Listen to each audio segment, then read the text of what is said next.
On this episode of Doing the Most, we're talking about 6 pieces of homebrewing gear that are essential while being non-essential. Homemade brews and various how-tos, everything from mead to roast, bake creation, fermentation, inebriation, doing the most. You don't need a room full of all this stuff. You can get away with brewing pretty good brews with very limited gear. However, if you're scaling up, if you're moving into intermediate or advanced brewing, there's definitely some nice stuff to have that goes a little bit outside the standard realm of homebrewing kit. And I'm talking about stuff that sometimes is a bit comically large and takes up a little bit more space. And you may have roommates or significant others that may or may not appreciate having things of that nature in your home. Over the last couple of years, I have really dialed in on a few things that I really enjoy using in homebrewing that, while not being essential, definitely have moved into an essential gear camp for me. Things that I never thought I needed, but now regularly rely on. So let's dive in. Number 1, chopsticks. Yes, chopsticks. And you've probably seen me use these a ton of times on the channel. I've talked about them in videos before as well, but chopsticks, they're made of bamboo typically, so they are environmentally friendly while still being disposable. And that makes them good for things like stirring in ingredients or nutrients into a really thick must, or if maybe you've got a few new varietals of honey and you want to do some taste tests, you can easily take a chopstick out, break it in half, dip it in the honey, and take a taste, relatively guilt-free. I use chopsticks for a ton of stuff in my homebrew space, and I know that there are folks in the Doing the Most community that have started using chopsticks for things as well. You can get them at basically any Asian market. We have a big one here in Oklahoma City where I shop for stuff like this, but of course they're also available at online retailers. Think about any time that you might use a spoon for something and wonder to yourself, would it make more sense to use a chopstick?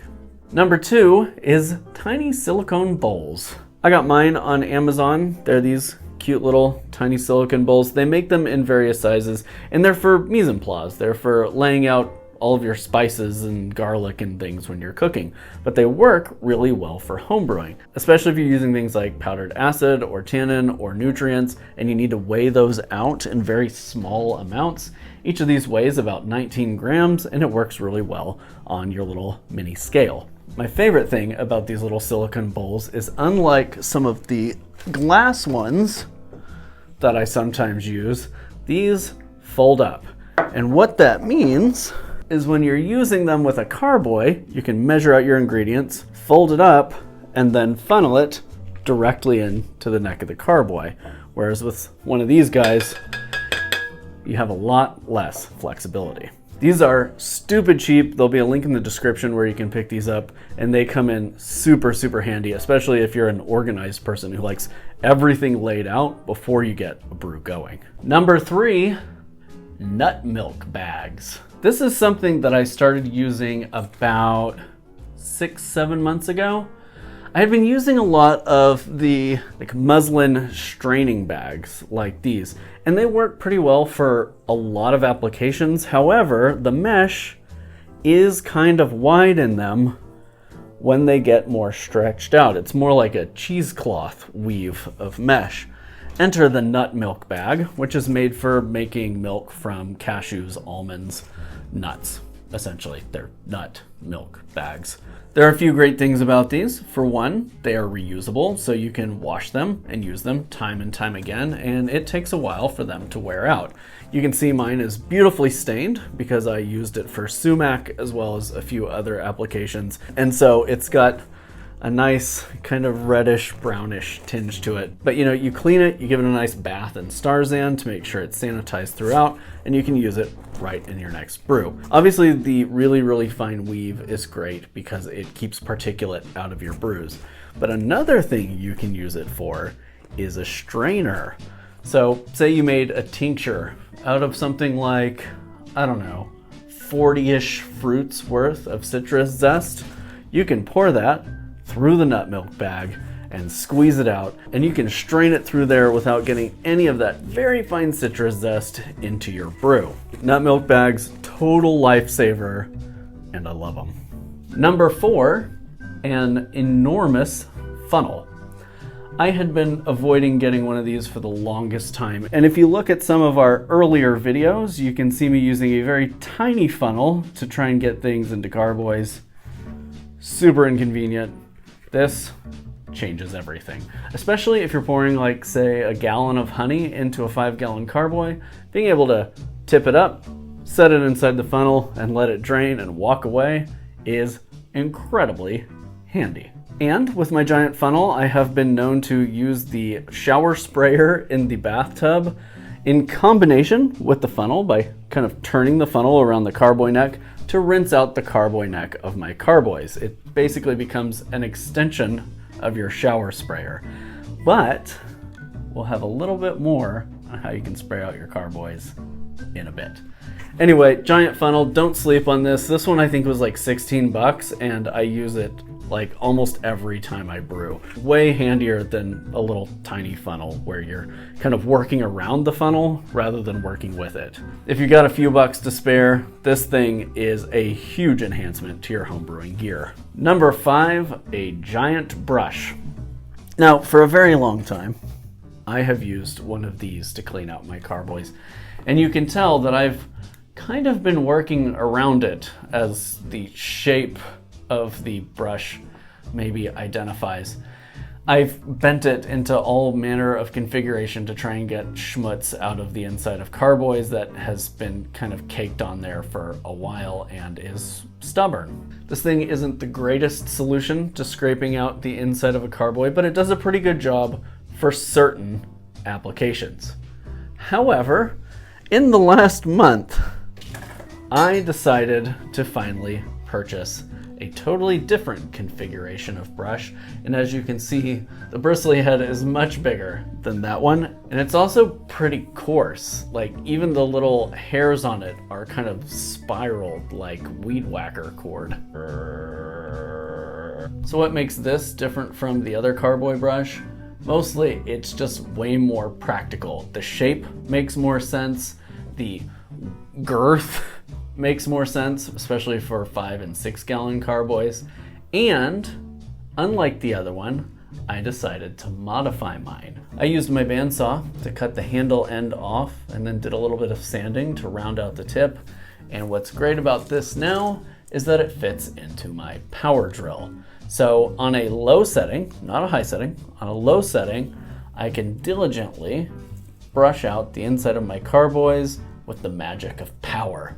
So that leaves my other one for manual applications, while this one works with automatic applications. And it works super well, especially if you've made sure to do an OxyClean or PBW soak on the inside of your carboy or your keg, whatever you're brushing out.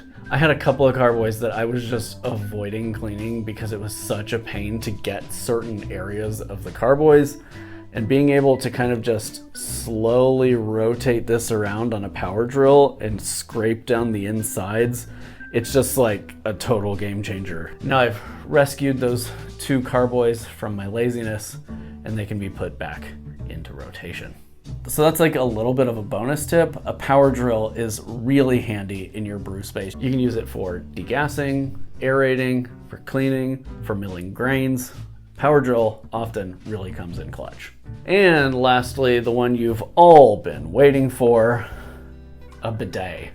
Now I know what you may be thinking, and no, I'm not talking about the ones built into a toilet or those like little bowl-shaped ones that are nearby to a toilet, but I'm talking about the ones that hook into the water supply of the toilet, and you can basically turn them on and off separately from the toilet. So we purchased our bidet at the start of the global health event because there was a run on toilet paper at that time and nobody knew if it was just gonna run out. So we thought, well, now's a great time to introduce this to our household.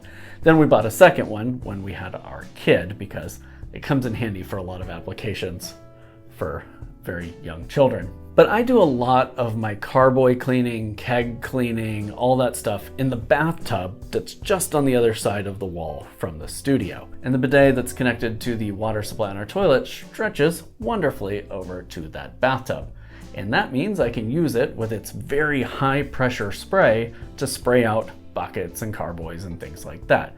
So where I used to use the funnel and the shower nozzle sprayer to kind of lightly rinse out the top of my carboys, now I use the bidet to power spray them. This thing costs like $35. They're available on eBay, on Amazon. You can probably pick one up at your local hardware store. And I never quite knew how valuable it would be just kind of in like regular life, not even for like toilet applications, but for just like cleaning things, spraying things. I spray the kid's high chair down after she eats because you can just pop the top off and rinse it down with the high pressure water. Definitely comes in clutch for my brew space because of how my cleaning area is set up in a bathroom. I don't have a big wash bin in here. And if I didn't have a bidet and somebody showed me how I could use it for home brewing, I would be sold. Like I would be, for the price and for how easy it is to just like pop it on there, tighten a couple of nuts and you're good to go.